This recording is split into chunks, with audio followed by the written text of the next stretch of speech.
பரிசுத்த ஆவியின் நிறைவே இல்லைன்னா என்ன செய்ய முடியும்? ஒன்றும் செய்ய முடியாது. அதனால் முதலாவது தேவையான ஒன்றாகிய பரிசுத்த ஆவிக்காக ஜெபம் பண்ணி பெற்றுக்கொள்ள வேண்டும். கேட்டால் அதை மாத்திரம் கண்டிப்பாக தரேன்னு சொல்லியிருக்கார். அவர் நமக்கு வேலை தரலைனாலும் பரவாயில்ல, பரிசுத்த ஆவி தந்தாருன்னா போதும். கை நிறைய காசு இல்லைன்னு கவலைப்பட வேண்டாம், பரிசுத்த ஆவியை தந்தா போதும். கல்யாணம் ஆகலை, கவலைப்பட வேண்டாம், பரிசுத்த ஆவி பெற்றுக்கிட்டால் தானாக எல்லாம் நடக்கும். குழந்தை பாக்கியம் இல்லையே, கவலைப்பட வேண்டாம், பரிசுத்த ஆவி பெற்றுக்கிட்டால் அதை விட பெரிய பாக்கியம் வேறு எதுவுமே இல்லை. அல்லேலூயா. ஆமென்.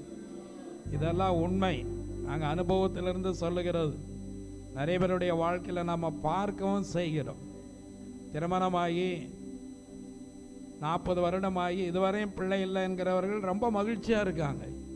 எப்படியா இருக்கீங்க அப்படின்னு கேட்டால் அதுக்கு தான் ஏசப்பா